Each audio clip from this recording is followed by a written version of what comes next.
Mapalad ang inuusig sa gawang puspos ng bait, pagkat may kakamting langit. Alleluia, Alleluia, Alleluia,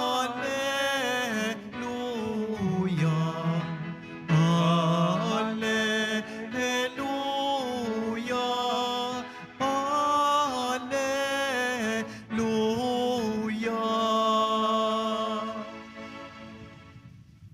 Sumainyo ang Panginoon. At sumaiyo rin. Ang mabuting balita ng Panginoon ayon kay San Mateo. Papuri sa iyo, Panginoon. Noong panahong iyon, sinabi ni Jesus sa kanyang mga alagad, kung ibig ninumang sumunod sa akin, limutin niya ang ukol sa kanyang sarili. Pasanin ang kanyang cross at sumunod sa akin. Ang naghangad na magligtas ng kanyang buhay ay siyang mamalan nito. Ngunit ang mag-alay ng kanyang buhay alang-alang sa akin ay siyang magkakamit noon. Ano nga ang mapapala ng isang tao? Makamtan man niya ang buong daigdig kung ang katumbas naman ito ay ang kanyang buhay.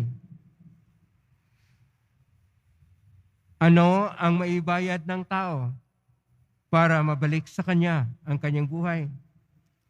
Sapagkat darating ang anak ng tao na taglay ang dakilang kapangyarihan ng kanyang ama at kasama ang kanyang mga anghel.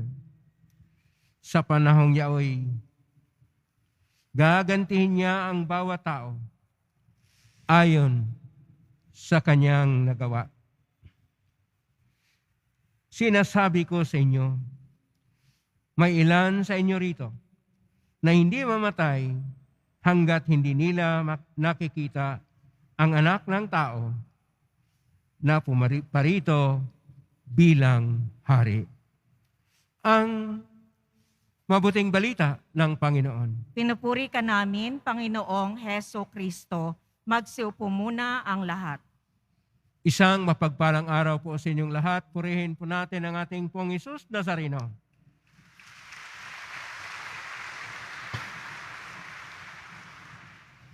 Tayo po ay nasa Biyernes, araw ng ating Pong Hesus Nazareno.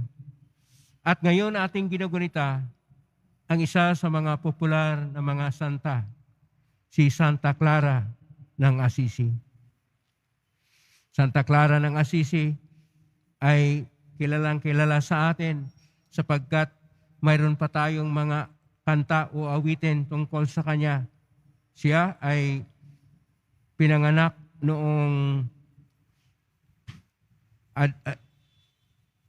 1194 na Chiara o Predozio, na ang tatay niya ay isang konti na si Paborino Scipi at ang kanyang nanay ay mula sa Marlicana pamilya na si Ortolana.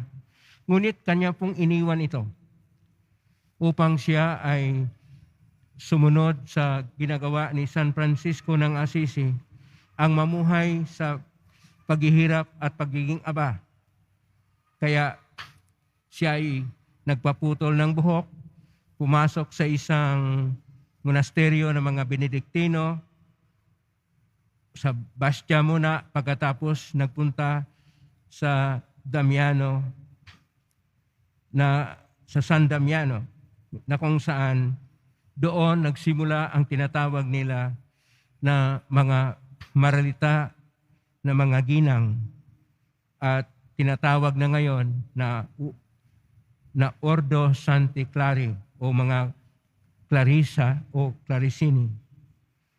At siya ay dahil sa kanyang ginagawa, atin pong malaala ngayon ang sinasabi sa ating Ebanghelyo ni San Mateo Kapitulo 16, verso 24 hanggang 28. Sinabi ng ating Panginoon, kung ibig ninumang sumunod sa akin, limutin ang ukol sa kanyang sarili, pasanin ang kanyang cross at sumunod sa akin.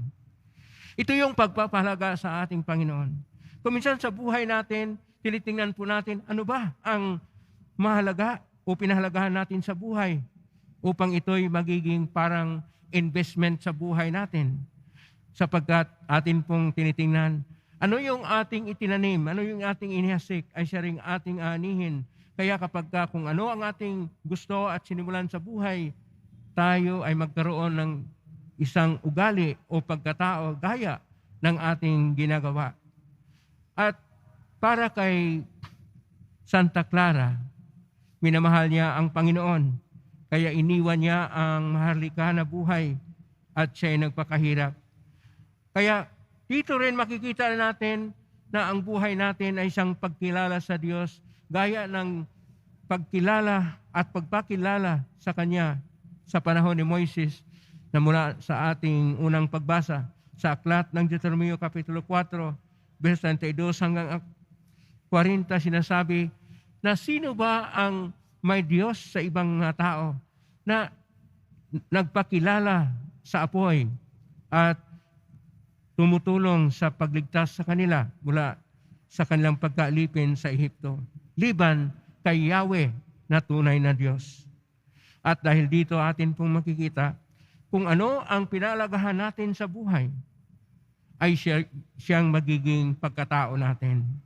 Kung tayo nagpapahalaga sa material na bagay, tayo ay maging material din. Kaya kung ang isang tao ay pera lang, siya ay personality. Mukhang pera ibig sabihin. Pero kapag pinipili natin ang Diyos, tayo ay magiging imahen at larawan ng Diyos. At handa po tayong magkaroon ng sakripisyo sa buhay. Sapagkat sa ating pagdaralita at pagsakripisyo sa buhay, atin pong natutunan na ang tunay na mahalaga, ang tunay na may saysay at magbigay kabuluhan ng buhay ay ang ating pagpili sa Diyos, ang ating pakikisa sa Kanya, at ang ating pagkapit sa Kanya ng mahigpit kung saan ang buhay natin ay makikita na wala ng iba pa na minamahal natin, wala ng ibang mahalaga pa liban sa Diyos. At kung tayo ay mayroong Diyos, atin pong maangkin ang lahat. Bakit? Ang Diyos, siya ang pinagmula ng lahat. Lahat ng kayamanan, lahat ng kapangyarihan, lahat ng mga may buhay ay mula sa Diyos. At dahil dito, kapag ang Diyos ay nasa atin ang lahat. Pero kinakailangan rin natin ang sakripisyo sapagkat ngayon sa postmoderno na panahon, pinalagahan ng mga tao ang mga material na bagay, ang pera, kayamanan, kapangyarihan at katanyagan, at kung minsan mga programa sa mga modernong panahon na tinatawag nating cyber technology o artificial intelligence o AI. At dahil dito, hindi na palagahan ng ating Panginoong Diyos. Kung minsan ang mukha ng Diyos, lalo ng ating pong Jesus Nazareno, ay ginagawa na lang pagtawanan. At ito pa ang pinapasapasa natin sa TikTok at iba pang mga app sa cellphone na kung saan hindi na natin napahalagahan ng Diyos, nilalait pa natin, pinagtawanan pa natin. At dahil dito, kailangan natin ipahayag gaano kamahal ang Diyos sa atin. Pakitanong sa katabi mo, mahal mo ba ang Diyos? Pakitanong sa katabi mo, mahal mo ba ang Diyos? Pag mahal mo ang Diyos, dapat ipahayag natin na siya ay ating ginagalang, ating minamahal, at siya lang maging sentro ng ating buhay. At kapag ganon, sinasabi ng ating Panginoon, siya ang ating buhay. Kaya kung sino yung gusto pang mag-alaga o dili kaya palagahan ng kanyang buhay, ay siyang mawalan nito. Ngunit ang siyang handa na mag-alay ng kanyang buhay sa pangalan ng ating Poong Jesus Nazareno, ay siya pang magkaroon ng tunay na buhay.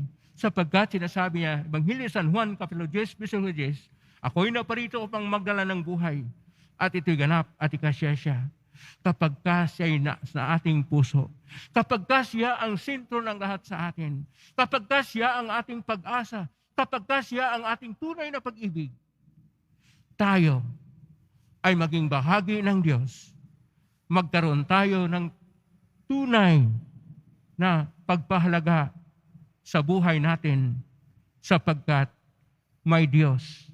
At dahil may Diyos, tayo'y may takot sa paggawa ng masama, sa pagkitil at pagpapahamak sa buhay. Matakot tayo sa kung anumang mga bisyo. Matakot tayo sa paggawa ng kasalanan. Sapagkat nariyan na ang Diyos na umibig sa atin. Siya ang ating buhay. Siya ang mas mahalaga sa buhay natin. At dahil dito, mamuhay tayo sa kanyang pag-ibig, mamuhay tayo na siya lang ang saysay o kabuluhan ng buhay, mamuhay tayo na siya ang Panginoon ng ating buhay. Isang Panginoon na nagmamahal sa atin, isang pagmamahal na dakila, sapagkat hindi tayo pabayaan ng Diyos dahil mahal na mahal tayo ng Diyos. Amen? Purihin natin ang Diyos.